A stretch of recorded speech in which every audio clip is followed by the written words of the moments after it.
Interlagos, between the lakes. In my opinion, top tier Grand Prix circuit, which played host to the second race of the year, 5 weeks after the first in Australia, after the Argentine Grand Prix was cancelled just before the start of the season. With such a gap, you'd expect teams like McLaren would have sorted out their reliability.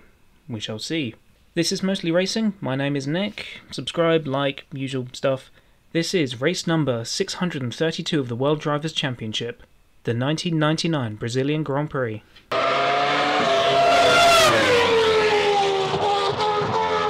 Firstly, some housekeeping. Between the first and second race, Minardi driver Luca Badoa broke his wrist in a testing accident, so the Prost test driver was brought in for a one-off Grand Prix. Ladies, gentlemen and others, let me introduce to you Stefan, you name it, he's raced it, Sarrazin. Seriously, this guy would go on to finish second at Le Mans 4 times, participate in World Championship rallies, GT Championships, Formula E, Aussie V8s, and now spends his time crashing in Extreme E. Stefan Sarrazin rolled the car! Another driver who wouldn't participate in the race was BAR's Ricardo Zonta, who suffered a nasty accident in Saturday practice before qualifying. Skip to time on screen if you don't wish to see. He severed a tendon in his left foot and would miss the next few races. Too late in the day to sub in another driver, so only 21 cars would make the start. On to qualifying, and Häkkinen made it to 2 poles from 2 races, and it was again a McLaren front row lockout, with Coulthard only a tenth and a half behind his Finnish teammate. Barrichello, much to the joy of the Paulistas, showed his pace in Australia was no fluke, as he qualified 3rd, although the best pass of 3/4 of a second behind the beasts in black. Again he was joined on the second row by Michael Schumacher, who was a second off pole. Row 3 was Fisichella and the Australian race winner, Irvine. The other podium finishers from round 1 were Frentzen, who qualified 8th, and Ralf Schumacher down in 11th. Villeneuve was disqualified from qualifying for using illegal fuel. Breaking the law, breaking the law. Fires and stalls at the start of the last race. Teams and drivers would have been hoping for something a lot cleaner. YouTube seemed mostly okay with me using actual footage, probably because the quality was so bad, so let's watch the start, shall we? So it's McLaren, Stewart, Ferrari, Benetton, Ferrari, 1 light, 2 lights, 3 lights, 4 lights, 5 lights. Go in Brazil, and Coulthard has scored! Coulthard has scored! Barrichello gets into 2nd place, Mika Häkkinen sprints away, Schumacher is 3rd, and the Benetton is ahead of Eddie Irvine. A solid pack behind them, a terrible start for David Coulthard, a good one for Mika Häkkinen, and David is still there. They've got to get that car off the grid. It's going to be about 1 minute and 10 seconds or 15 seconds before they come round. But meantime, it's a wonderful break for Rubens Barrichello. One of the McLarens out of the way. I don't think there's any way that David Coulthard is going to get back into this race now. What is going on with McLaren? Double DNF last race while leading 1-2. Now at the start of the race, Coulthard's engine struck nor breath nor motion. The Brazilian marshals managed to wheel him off the grid without the need of a safety car or a red flag. The engine was refired, and Coulthard belatedly started the race, 3 laps down.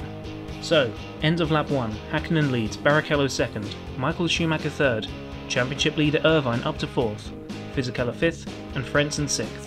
Well, Mika Häkkinen is the fastest man on the circuit. He's just gone round in 1 minute 19.5 seconds, and that is some 1.2 seconds off. And there you see the 2 McLarens. Coulthard's got to stay at 120 kilometres per hour until the white line he's about to cross now, and off he goes. So exactly 3 laps. Oh, look at Barrichello leads, and Häkkinen's in trouble. Häkkinen drops back. Another incredible development. McLaren in trouble again, and David Coulthard, who is now tracking Rubens Barrichello, is a long way behind him, in fact, of course, and Brazil will go absolutely bananas at this. Rubinho leads in Brazil on lap 4 out of 72. I'm not sure if McLaren fans at the time knew whether to laugh or cry, or throw themselves out the nearest window. Turns out it was an issue of the transmission, which left Häkkinen unable to select any gears. Only a temporary issue though, and he was back up to pace, but now down to 3rd. Much to the joy of the locals. Rubbing salt into the McLaren wounds, Coulthard, who was running 2nd on track, but a few laps down, was setting the fastest laps in the early stages, and Häkkinen wasn't making much of an impression on Michael Schumacher. Schumacher in turn was actually starting to fall behind Barrichello, although there was a reason for this. If there's a one-stop strategy, they'll probably start coming in round about lap 36, and that means Hakkinen and probably Schumacher. Two-stop strategy, which is likely to be Rubens Barrichello, round about lap 24. As with Australia, while the race at the front had settled into a rhythm, there were some good battles going down in the midfield, most notably with Sauber driver Jean Lacey. Started 14th, had a wonky second lap which saw him down to 19th, but he went on an absolute charge. This was one of the biggest flaws with F1 at the time. Focus was always at the front of the field, meaning that some of the best bits of the races was just never picked up on. Of course, given the nature of racing, yes, our attention and affection should be with the winner, but as seen with recent years, midfield battles have carried races. Maybe the thinking was, with such high attrition at the time, why focus on drivers who probably wouldn't finish? Maybe not. Anyway, as Barrichello continued to pull away in his light Stewart, the recovering Hakkinen was putting pressure onto Schumacher's Ferrari. Unfortunately, passing was proving tricky between the similarly paced cars. Hakkinen would need to keep close and continue to pressure. Of the McLaren of Finland's Mika Hakkinen, who's swarming all over the gearbox of Schumacher's Ferrari, going for it. Didn't he have a lot of extra speed going into Ferradura there? I mean, Hakkinen had so much more grip and confidence than Michael Schumacher. I think if he wasn't in the dirty air of Schumacher's car, I think he'd just be cruising up to the back of Barrichello at the moment. But the two McLarens are really just not in the position on the racetrack they expected to be. We expect to be romping off into the distance, and they're tucked up there, and there's not an awful lot they can do about it. No, it's not happening, Mika.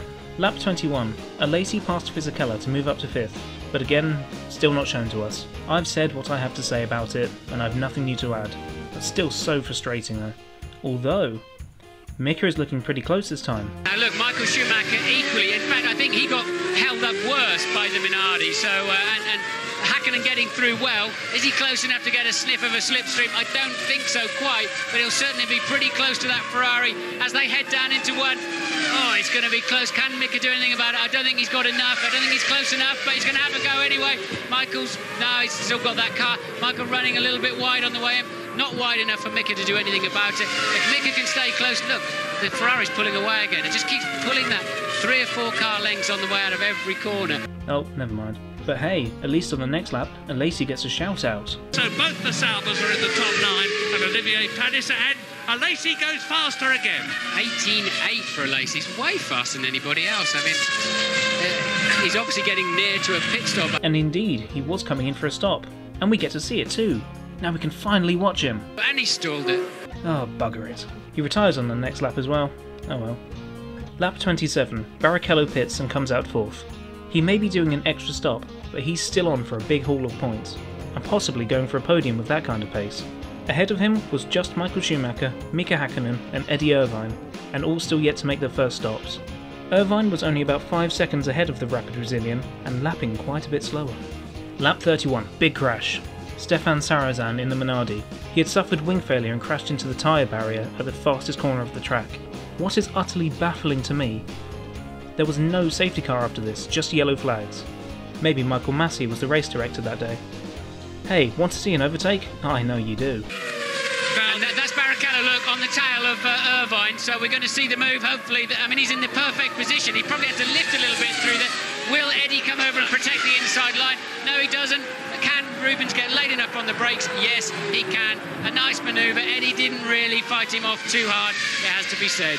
So now, Barrichello's up to 3rd, still needing to make a stop, and everyone else around him also needed to make one.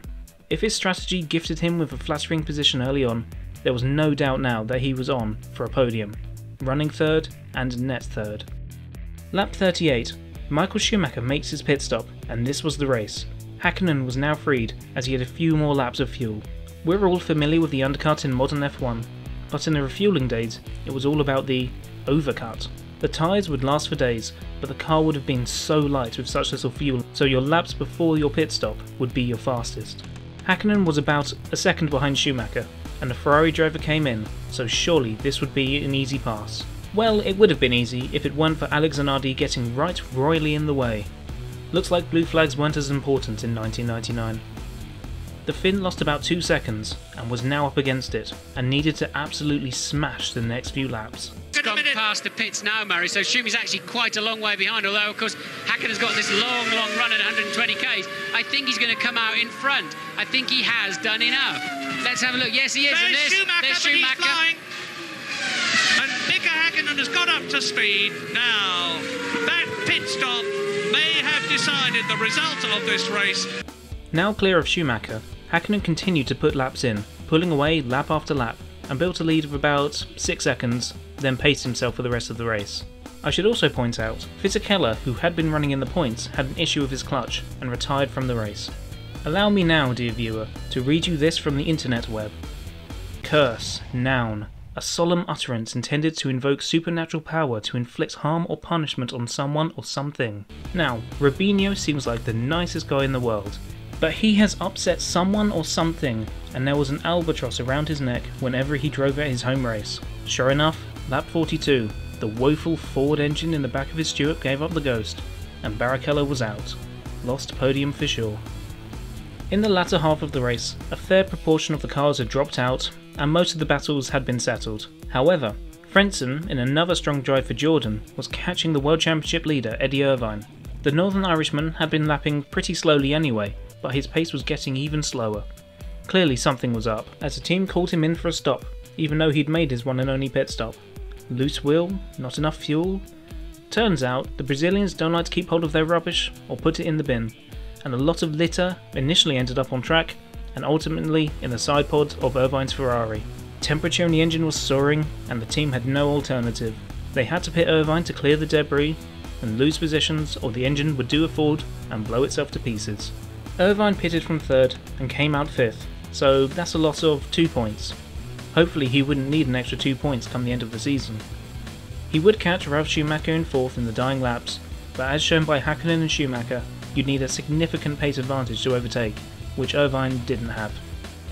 Speaking of which, for about 20 laps or so, the gap between Häkkinen and Schumacher was roughly 6 seconds, but just to show off, Häkkinen set the fastest lap of the race on lap 70. Clearly he could have pulled away further if he wished, but with McLaren's troubles so far, why take the risk? Checkered flag. Murray, take us home. And Mika Häkkinen and McLaren are within a few hundred yards of victory in Brazil. Over the line goes the Finn. Victory for Häkkinen, victory for McLaren, second place for Michael Schumacher, and the gap between them only 4.9 seconds. Heinz-Harald Frentzen should be coming home in 3rd position. Well, Frentzen actually runs out of fuel on the final lap, but the drivers immediately behind were a lap down, so he didn't lose any positions. Did Villeneuve finish the race? No, he dropped out on lap 49 with a hydraulics issue, just after Murray and Martin were bigging him up. There's Villeneuve, yeah, you were right. We put a curse on him, didn't we? Yes, you were right. And there we have it. Mika Häkkinen won his 10th career Grand Prix by 5 seconds from Michael Schumacher, the first points of the season for both. Frentzen now had back-to-back podiums in his Jordan, despite not actually finishing the race. Ralf Schumacher 4th after starting 11th, which is pretty good going, but most of the places he made up were due to DNFs. Irvine 5th after his overheating problems, and Olivier Panis picked up his first points since the 1997 Luxembourg Grand Prix. Points, and Irvine still leads, but only narrowly from Häkkinen and Frentzen. Irvine, Häkkinen, Frentzen, not many people would have put money on that being the top 3 in the championship. Michael Schumacher moved up to 5th behind his brother following his podium. Ferrari lead the way for the teams, considering McLaren and Jordan only had one driver scoring points so far. What would I give the race out of 10? Probably 5 again. Pretty cool to see a driver drop back to 3rd and come back to win, but the pass for the lead was made in the pit stops, and there was not much wheel-to-wheel racing. There was some overtaking, not that we get to see a lot of it though. Driver of the day? Sarrazin had a pretty decent debut before his crash, which wasn't his fault. Alesi was the fastest driver in the first half of the race, but let himself down by stalling, so I'll have to cop out and go Häkkinen. Next race would be at Imola, deep in Ferrari territory, and the Tifosi would have been hoping for a better performance from the Scuderia. Would they get it? You'll have to wait and see.